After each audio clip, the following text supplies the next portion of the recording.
President Donald Trump qanqee dallansuu fuularra facaateef dambaliteen masaraa adii White House irraa meetiroota muraasa irratti humnoonni eegdota paatroolii mootummaa lama garguutamanii boodaan kaleessa galgala lubbuun darbuun dhagame.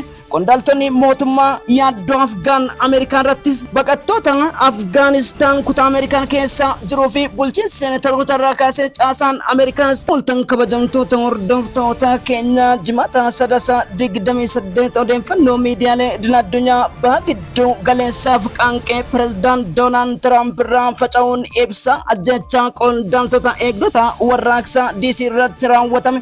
Ajajaa ministeera biyyattii Pete Hegseth Mark Rubio qondaaltota ajajaa kutaa DC hanga Kolombiyaatti ajjechaan qondaaltota eegdota White House cinaatti raawwatame kanaaf deebiin guddaan akka jiruuf yaaddoon Afgaanistaaniif Ameerikaadha hammaachuu miidiyaaleen gabaasan. Leellaan Israa'el Libaanos irratti fudhachaa jirtu cimee itti fufuun dhagame. Ministeerri damee alaa Masrii Badri Abdul Hati Beirut daawwatan Pirezidaanti Joosef Owen wajjin haasawa taasisan.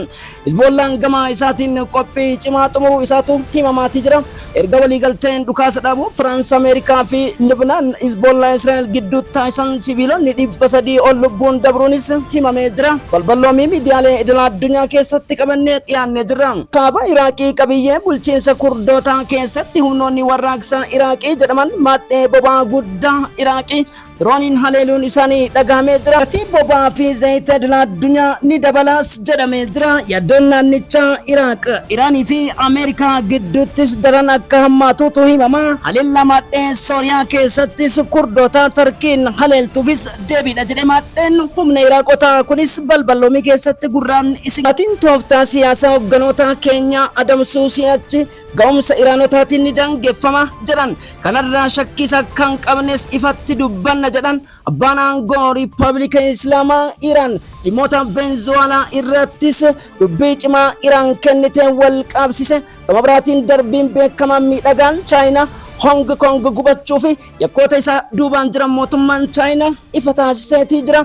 Yakkoota West Bank loltoonni Israa'el raawwatan suduudhaan dhageettu. Barreessaan mootummoota gamtoomanii Antoonii Guutarees Afrikaan mana marii caffee mootummoota keessatti teessoo aangoo veetoo paawar biyyoota muranii murteessan 5 keessa 6 ta'uu qabdi jechuun warra adii faana gurraachota Afrikaa masakamuudha moo abboomamu xiinxala guddaa dhageettu. Waraanni waggoota 4 marii salphaa guyyoota 4 ni furama jechuun amantaa guutuu hin qabnu jedhan Pirezidaantiin Raashiyaa dhimma waraana waliigala dhukaasa dhaabuu irratti qabxiiwwan yaadrima 28 dhoksaayistii Wiitkoo fi Dmitry Peskov mari'ataniif Mariya Zakharova itti aantuun ministeera damee alaa Raashiyaaf Dmitry Peskov Pirezidaanti Puutiin akkasumas ministeera damee alaa Mark Rubio Pirezidaanti Donald Trump gamtaa Awurooppaa Ursula von der Leyen qondaala dubbiimtuu Kaja Kallas irraa hamma Pirezidaanti Ukraine Zeleniskiitti samaadhee balballoomii miidiyaalee idil-addunyaa taasifannee jirra. Itiin ilaalchi sooshaal miidiyaa fayyadamtoota sooshaal miidiyaa nagaa addunyaaf tika siviilota haa ta'u jenna. Qarooma artificial intelligence keessatti addunyaan keenya gara globalizationii akka ceetu hawwii qabna. Gabaasa miidiyaalee idil-addunyaa Aljazeeraa afaan Arabaa, Ingiliffaa, Al-Arabii TV, Times of India, First Post, WIHO, West Asia Report, Japan Times, Daily News, Iran Times, Al-Madiya, New York Times irraa qabanne gurraan isin geenya. Bibbaa viidiyoolee kanaan gara balballoomii oduu irratti isin ceesisa. Now, the Israeli military has carried out several raids in Jenin in the occupied West Bank. It's been a year since a ceasefire to end hostilities between Israel and Hezbollah. Without a buy-in of Ukraine, you won't get the support of the Europeans. We are continuing to strike against terror on several fronts. Not allow Hezbollah, the terror organization, to recover and rebuild. حريق مجمع سكني في هونغ كونغ إلى 55 قتيلا إضافة إلى نحو 300 لمبادراته بما DC had volunteered to work on the American Thanksgiving, so other guard members. His immigration history and the vetting process itself. Since 2021 and the U.S. withdrawal from Afghanistan, targeting the best of them. Add benefit to our country. If they can't love our country. In Iraq's autonomous Kurdistan region, a drone attack has targeted gas fields in the Kurdish region of northern Iraq.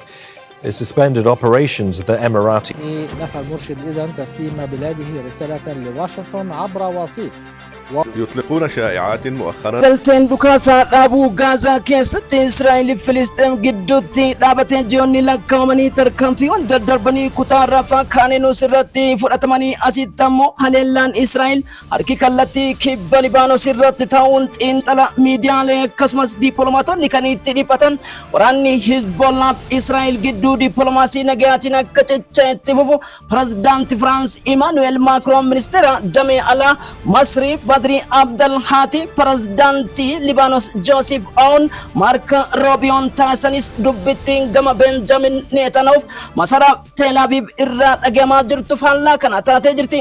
Haleellaa Israa'eel Libaanos irratti kutaawwan akka Dayaa Taashabiif Baalbeek irratti fudhachaa jirtuuf erga waliigalteen dhukaasaa bara 2024 Hizbollaa Israa'eel dhaabate daangaa laggeen litaanii darbuu fi haleellaan xiyyaarota Israa'eel kaleessa dabalateetiin miidhaa dhaqqabsiisuu ministeerri fayyaa Beerut beeksisee jira.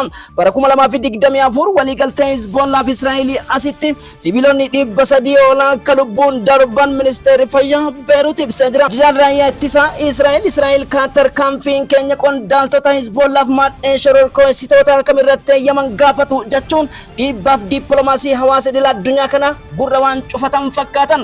Qondaalli dubbiimtuu masara Benjamin Netanyahu Shoosh Bedrosiyan tarkaanfiin maadhee shororkeessitoota irratti Israa'eliin fudhatamu cimee itti fufa jechuun yaaddoo jaarmiyaa mootummoota gamtoomaniif dhaabbilee siviiliitiif Libaanos ta'us miidiyaaleen galaalchan. Irratti loltoota Israa'eel alseerummaadhaan West Bank Jenin irratti taasisaa jiranii fi humnaan dirqisiisuu irratti maatiiwwan hedduu irratti rasaasa dhukaasu jaarmiyaa mootummoota gamtoomanii fi Human Rights akkasumas gamtaa Awurooppaa fi jaarmiyaa mootummoota gamtoomanii akka yaaddeessatu himama. Ministeerri muummee Ingiliz Keir Starmer tarkaanfii West Bankitti weerara alseerummaa akkasumas maatiiwwan irratti mana diiguu fi kaleessa loltoonni Israa'eel sibiilota qulqulluu Filisxeem lama rasaasaan ajjeesuu ni balaaleffanna jechuun dubbatan. Barreessaan jaarmiyaa mootummoota gamtoomanii Antoonii Guuteres yakki keessattuu West Bankiif Gaazaa irratti raawwatamaa jiru yeroo kamiyyuu caalaa addunyaa yaaddessuu qaba jechuun ministeera muummee Israa'eel irratti himata banuun biyyoota addunyaa 20 ammoo ajandaa ta'atii jira. Afetamaan waajjira damee mootummoota gamtoomanii Steefan Dujarric tarkaanfiin Israa'eel West Bank irratti fudhachaa jirtu weerara alseerummaa ta'uun balaaleffatan. Akka miidiyaaleen idil addunyaa gabaasanitti haleellaa loltoonni Israa'eel fudhataniin siviilonni lama magaalaa Jenin keessatti lubbuu darbuus himamee jira. Biyyoonni 20 Kolombiyaa, Indooneeziyaa dabalatee Israa'eel irratti himannaa banuu akka jiranis Associated Press, Middle East Muhammad Umar bara George W. Bush, President Barack Hussein Obama, President John Biden fi President Donald J. Trump Afghanistan fi Amerikaa keessatti holqoota bora jedhamaniin adamsoo Osama Bin Laden akkasumas Mullah Muhammad Umariif shororkeessitoota maadhee Afghaanistaniif Taliban waggoota 20 Amerikaan karaarraa qabuuf sochiiwwan hanga Paakistaan maadheeffachuun taasisaa turte osoo milkaa'in Amerikaan dhumarratti qabiyyeewwan biiliyoonota hedduu lakkaa'aman misaayilota maadhee teekinooloojiif xiyyaarota hunda kaargoo ishitti harcaafattee xiyyaanna baasiidha kuttee. Haa ta'uutii pirezidaant Doonaald Tiraamp qabiyyeen kun akka deebi'aniif Afgaanistaan irra qoqqobbiif bajanni deeggarsa Afgaanistaan akka dhaabatu jechuun erga murteessanis dubbittiin waliigala qondaaltota Afghanistan bira dhagahamte garuu United States of America fi President Donald Trump udaasaa wal qaban gidduutti atakaaroon cimeetti itti fufee jira. Maanullaahi Lakal Waali lammiin Afghanistan jedhamu eegdota humna magaalaa DC White House irraa dhiyeenyatti jiran lamarratti rasaasa roobse. Tajaajilli wal'aansoo hospitaalotaaf ogeeyyii Ameerikaa taasifamus eegdota lameen dubartii tokkoof loltuu olaanaa jajamaa ture guyyaa kaleessaa lubbuun bahu wal qabsiise. Pirezidaantiin 47ffaa Ameerikaa Donald J. Trump qaanqeen bilbilaaf labobbaa fuularra faca'uun galmeen jiraattota Afgaanistaaniif Taliban saffisaan akka sakatta'amu jechuun kutaa bulchiinsa Ameerikaa hundaaf qajeelfama kennuun dhagahame. A hellhole on earth. He was flown in by the Biden administration in September. in critical condition in a local hospital. We must now re-examine every single alien who has entered our country from Afghanistan. Our capital, we will secure our cities. In fact, this happened just steps away from the White House. So information we are receiving, the representative of the states have started a campaign in the Philippines. The U.S. and Ukraine could be the basis for future agreements to end the war. Vladimir Putin said As I have already stated publicly, this document was delivered to us through specific channels. It's important that whatever peace plan is on the table, that Ukraine is behind it. As an aside, I will mention that there were items that we were discussing as part of the original. The American side, also with our European partners. خلال الجلسة رفضت الكتل الوسطية والخضر والمحافظون خطة توجه بنشر 500 جندي إضافي في وقت بايدن. وقال ترامب إن المشتبه بإطلاقه النار في واشنطن. يطلقون شائعات مؤخرا بأن إيران بعثت رسالة إلى الولايات المتحدة عبر وسيط.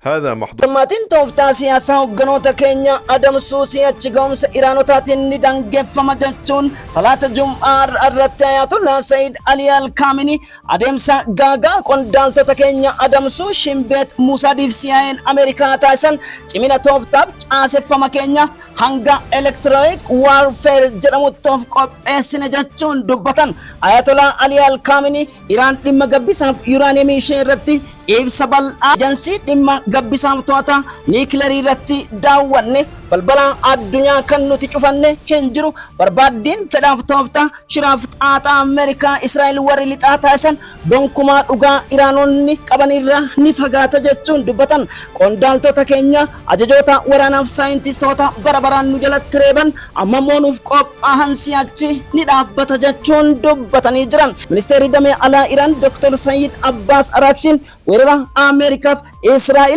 Venezuela irratti taasisan dhaabbannet hilaallu jechuun jaarmiyaa mootummoota gamtoomanitti karaa ministeera damee alaaf ambaasaaddarootatiin ifa taasisan jedha irna Iran International Middle East Monitor the West Asia Reportive Associated Press wabeeffanne tibba kana ciinii guddaan waraana waggoottan afur jalatti siqu Raashiyaa fi Ukraine birmadummaa daangaa waloona ilaallata jedhuun Raashiyaa fi Ukraine gidduutti taasifamaa tureef biyyoota Awurooppaa hanga gamtaa kaaba Atlantikii yookiin National Treaty Organization NATO of America hirmaachisetti Raashiyaa injifachuu dadhabuun ni beekama. Yaadrima President Donald Trump sa'aatii 24 keessatti waraana Raashiyaa Ukraine ni dhaaba jechuun teessoo barcumaa qabatan milkaa'uu dhabus tibba kana garuu President Donald Trump yaadrima qabxii 28 Ukraineif Raashiyaadha ni mijaawa jedhan bocuun gadi baasan. Steve Witkoff Dmitry Peskov keessoo mari'atan jechuun warra Ukraine birattii fi gamtaa NATO gamtaa Awurooppaa birattis shakkii uume. Gamtaan Awurooppaa fedhiin isaa ifaan ifatti yaadrima gamtaan Awurooppaa qophaa'een qofa waliigalteen waraana Ukraine Raashiyaa dhaabataadha. Ameerikaan garuu qondaaltota waraanas guyyaa boruu gara Moskootti erguun President Putin wajjin mari'achuu akka qabdutti himamaa jira. President Zelenskin yaadrima kanas fudhannu gamtaan Awurooppaa olaantummaan murteessuu qabna dubbii jedhudha. Haleellaa maadheewwan gamoo Kiev irratti Raashiyaan raawwatteen siviilonni 26 lubbuun darbuu Kevis beeksiftee jirti. President Putin ibsa har'a kennaniin waraanni waggoota afur marii salphaa guyyoota afuriin ni furama amantaa jedhu hin qabu jedhan. Ministeerri Taantuu Damee Alaa Maariyaa Zakharovas Raashiyaan marii waaloo uummata Raashiyaaf birmadummaa Raashiyaa eegseef nagaa naannichaa tikseef qophii jechuun dubbatan. Dmitry Peskov adeemsi barbaaddii keessattuu gamtaa Awurooppaa fi Ukraine ammas daangeffamuu akka qabu President Donald Trump yaadachiisan. Addunyaan keenya nagaan oolte haa bultu. Nageenyi siviilota addunyaaf guddinni Afrikaaf biyya keenyaaf hunduma keenyaaf haa ta'u halkan